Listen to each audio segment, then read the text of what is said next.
이번 고난주간 특별 새벽 기도의 주제는 구약 성경이 증언하는 예수님의 십자가입니다. 사실 이 주제는 조금 이제 생뚱맞다고 할 수가 있어요. 왜냐하면 구약 성경에는 예수님도 나오지 않고 예수님이 나오지 않으니까 당연히 예수님의 십자가 사건도 나오지 않기 때문입니다. 그런데 어떻게 구약 성경이 예수님의 십자가를 증언할 수 있는가? 좀 생뚱맞다 못해 이게 좀 잘못된 거 아니냐, 이 주제 잘못된 거 아니냐 생각할지 모르겠어요. 하지만 이 주제보다 예수님의 십자가 사건이 얼마나 크고 중요한지를 우리에게 잘 보여주는 것도 없습니다. 예수님의 십자가 사건은 분명 구약 성경에는 나오지 않습니다. 신약 성경에만 나오지요. 그래서 우리가 예수님의 십자가 사건을 알기 위해 당연히 신약 성경을 보아야 합니다. 하지만 예수님의 십자가 사건이 신약 성경에만 나온다고 해서 구약 성경과 상관없는 것이 아닙니다. 이게 전혀 상관없다 그렇게 말할 수가 없어요. 오히려 구약 성경은 예수님의 십자가 사건의 뿌리를 보여준다는 점에서 중요하다고 할 수가 있습니다. 여러분, 우리가 이제 나무를 본다고 할 때 요즘에 이제 벚꽃도 많이 피고, 그러니까 이제 막 이제 새싹도 나오고 잎도 나오고 있는데, 나무를 딱 볼 때, 나무를 본다고 할 때 뭐가 보입니까? 튼튼한 줄기와 또한 그 줄기에서 뻗어나온 가지, 그 가지에서 나온 잎과 꽃, 그죠? 우리가 이제 그걸 다 볼 거라고요. 줄기와 가지와 잎과 꽃이 보입니다. 하지만 사실은 이게 나무의 전부를 본 것이라 말할 수가 없어요. 사실은 나무의 가장 중요한 부분이 빠져 있습니다. 이 물과 양분을 공급하며 나무를 살게 하는 뿌리, 그죠? 뿌리가 빠져 있는 거예요. 나무에게 뿌리가 중요하다는 것은 뭐 어린아이도 아는 상식이죠. 이 뿌리가 없으면 나무는 살 수가 없습니다. 그런데 왜 우리 눈에는 그 중요한 뿌리가 보이지 않는 것일까요? 우리가 나무를 보면 뿌리가 보인다 이런 경우 없거든요, 그죠? 줄기, 가지, 잎, 꽃을 보는 것이지 뿌리를 보지 못해요. 왜 그 중요한 뿌리가 보이지 않는가? 땅에 묻혀 있기 때문에 그래. 땅에 묻혀 있기 때문에 우리 눈에 보이지 않는 것이죠. 예수님의 십자가 사건이 이와 비슷합니다. 우리는 신약 성경을 통해서만 예수님의 십자가 사건을 볼 수가 있어요. 나무의 줄기와 가지와 잎과 꽃처럼 명확하게 눈으로 보여지는 게 신약 성경에서 예수님의 십자가 사건을 그렇게 눈으로 보여줘요. 하지만 이것이 예수님의 십자가 사건의 전부는 아니에요. 중요한 뿌리가 빠져 있어요. 예수님의 십자가 사건의 뿌리는 신약 성경이 아닌 구약 성경에 있습니다. 구약 성경 안에 예수님의 십자가 사건의 뿌리가 곳곳에 뻗어져 있어요. 뿌리가 뻗어 있습니다. 이 땅 속에 묻힌 뿌리가 잘 보이지 않듯이 이 구약 성경에 뿌리 내린 예수님의 십자가 사건도 잘 보이지가 않습니다. 하지만 이것을 찾아봐야만, 이것을 구약 성경에 뿌리 내고 있는 이 십자가 사건의 내용을 찾아봐야만 십자가 사건의 의미, 그 중요성을 우리가 온전히 알 수가 있는 것입니다.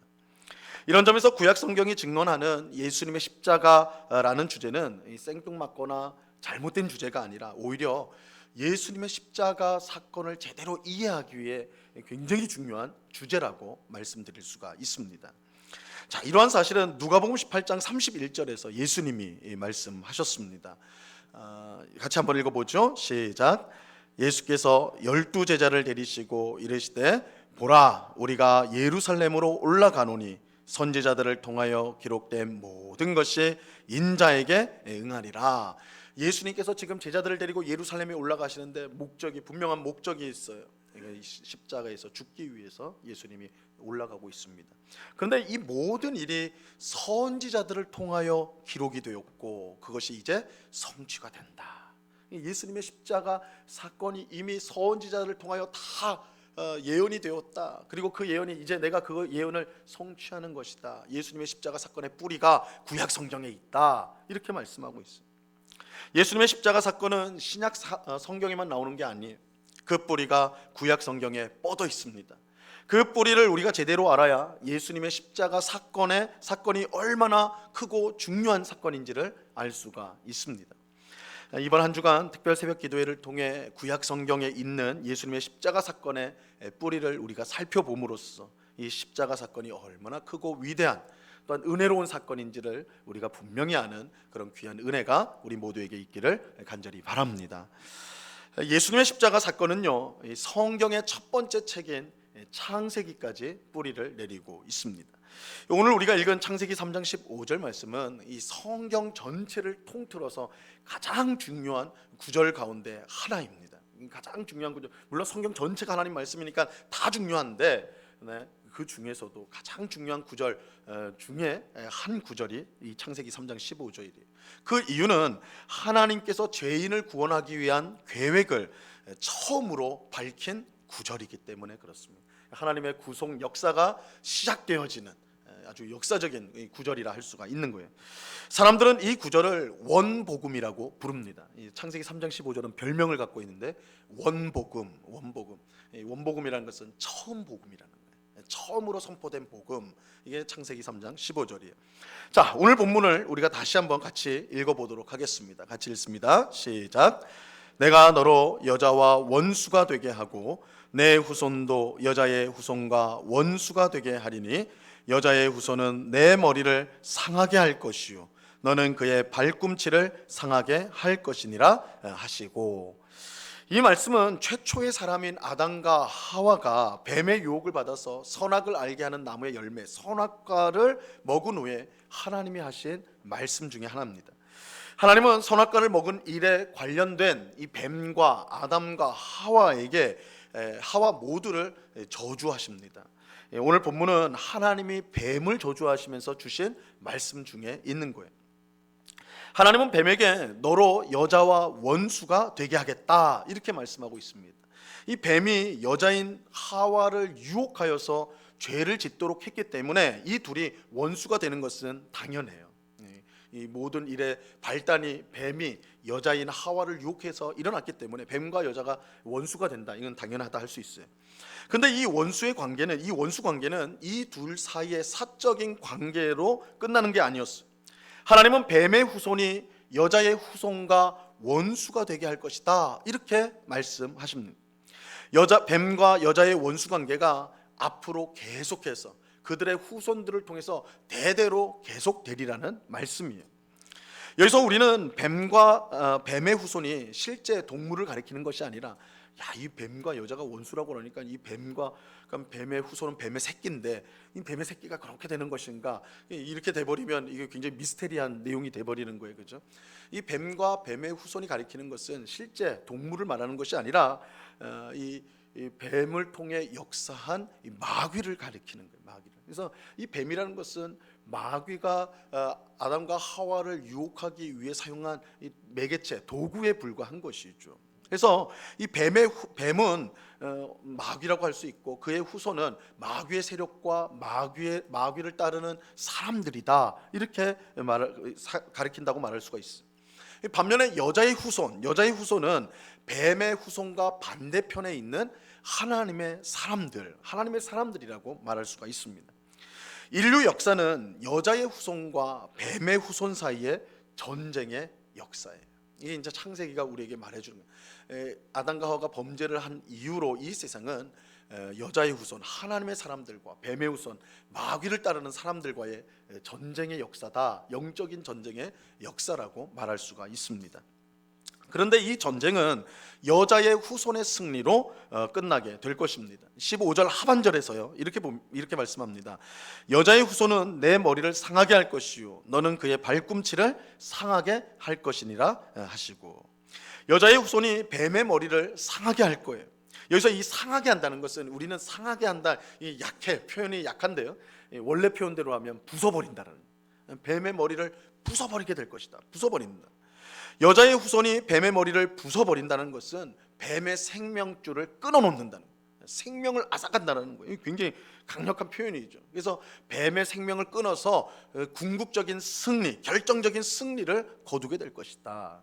물론 뱀도 가만히 있지 않을 것입니다. 뱀도 여자의 후손의 발꿈치를 상하게 한다, 부숴버릴 것이다. 부숴버린다, 똑같은 거예요. 부숴버린다.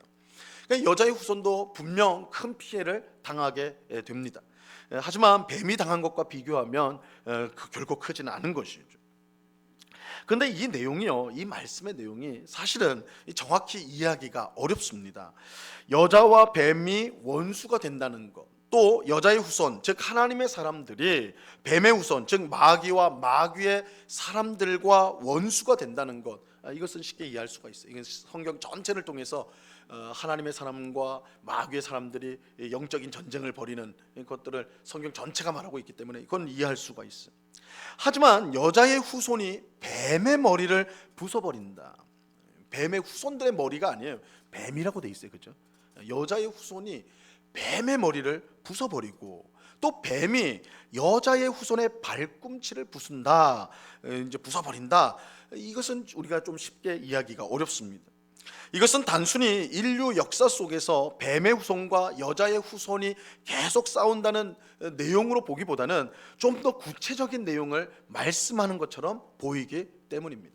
만약 뱀의 후손이 여자의 후손을 발꿈치를 치고 여자의 후손이 뱀의 후손들의 머리를 친다, 이렇게 된다면 그건 대대에 있을 하나님의 사람들과 마귀의 사람들과의 전쟁이구나, 이렇게 볼 텐데, 여자의 후손이 뱀의 머리를 깨트린다, 뱀의 머리를 부순다, 이렇게 말하고 있거든요. 뭔가 굉장히 구체화되어지는, 뱀의 후손이 아니라 뱀이라고 말하고 있어요. 이것을 우리가 쉽게 정확하게 이야기가 어렵습니다. 근데 이것이 이 구절을요, 원복음, 처음 복음이라고 말하는 이유가 돼요. 여기서 이 뱀의 머리를 부수는 여자의 후손, 뱀의 머리를 부수는 여자의 후손은 하나님의 사람들을 말하는 것이 아닙니다. 구체적으로 한 사람을 가리켜요. 바로 여자의 후손으로 이 땅에 오신 하나님의 아들 예수 그리스도입니다. 성경이 예수님을 소개할 때, 여러분 신약 성경을 유심히 보시면 예수님을 소개할 때 예수님이 여자의 몸에서 났다라는 것을 강조하는 것을 볼 수가 있습니다. 그 예 중 하나가 갈라디아서 4장 4절 말씀인데, 이렇게 말씀하고 있어요.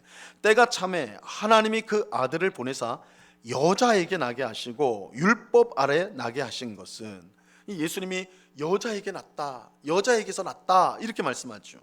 이것은 단순히 생물학적인 설명이 아닙니다. 예수님이 사람이라면 여자에게서 나는 것은 너무나 당연한 거예요, 그죠? 예수님이 사람이라면 이 세상 사람 중에 여자에게서 나지 않은 사람이 어디 있습니까?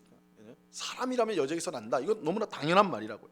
그런데 그렇게 당연한 사실을 굳이 밝히는 거, 당연한데 그것을 밝히는 것은 창세기에서 뱀의 머리를 부술 여자의 후손이 다름 아닌 예수님이라는 사실을 밝히기 위해서인 거예요. 여자의 후손, 여자의 뱀의 머리를 부숴버릴 여자의 후손이 누구냐? 바로 여자에게서 나는 예수님, 여자의 몸에서 난 하나님의 아들인 예수님이 바로 그 여자의 후손이라는 것을 밝히기 위해서, 예수님은 마귀의 머리를 부수기 위해 이 세상에 오신 분이에요.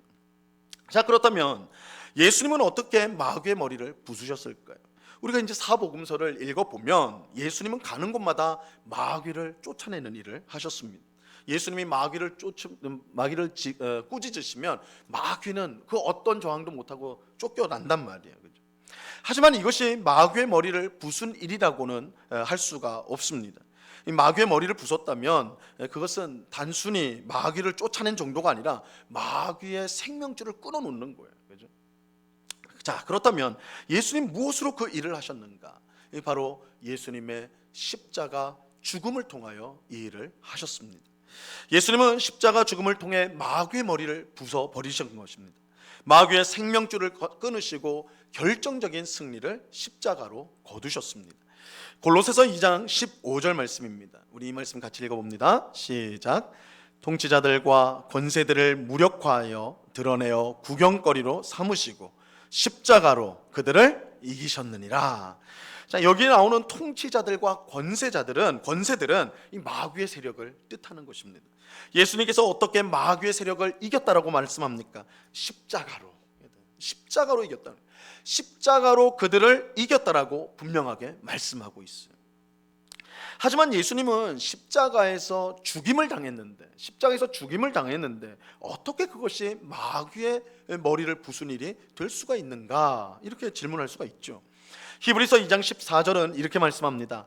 자녀들은 혈과 육에 속하였음에 그도 또한 같은 모양으로 혈과 육을 함께 지니심은 죽음을 통하여 죽음의 세력을 잡은 자 곧 마귀를 멸하시며. 예수님의 십자가 죽음은 예수님의 패배가 아니에요. 십자가에서 죽었다 그 자체만 보면 예수님이 십자가에서 진 것처럼 보여요. 물론 마귀가 예수님의 발꿈치를 부숴버린 사건이긴 해요. 뱀이 여자의 후손의 발꿈치를 부숴버릴 것이다, 이게 십자가 사건을 의미하는 거예요. 예수님은 십자가에서 죽임을 당하셨어요. 하지만 중요한 것은 예수님께서 십자가에서 죽음으로 죽음의 세력을 잡은 자 마귀를 멸하셨다는 거예요. 마귀의 가장 치명적인 무기가 죽음이에요. 마귀가 들고 있는 가장 치명적인 무기, 가장 우리를 위협하는 무기가 죽음입니다.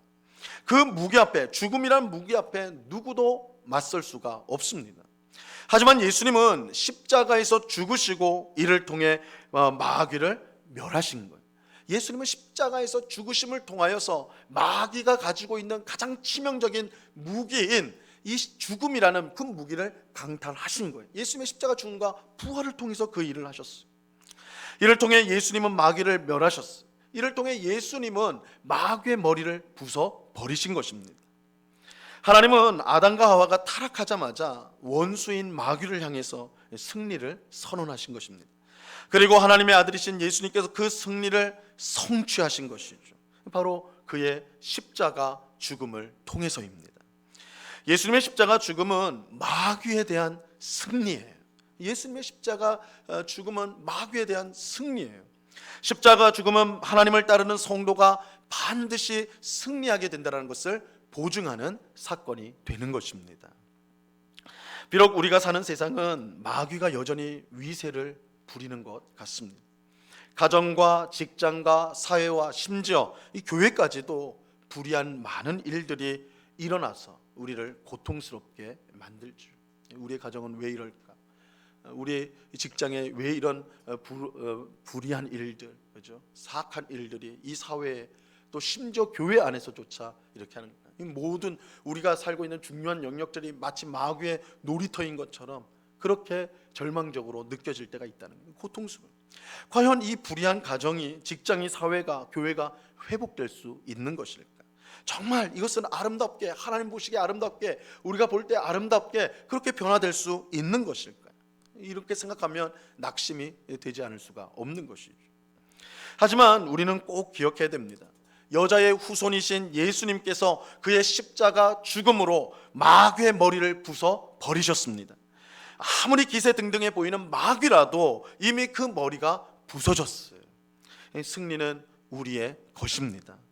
그렇게 우리는 우리의 가정과 직장과 사회와 교회가 회복되리라는 소망을 가질 수가 있습니다.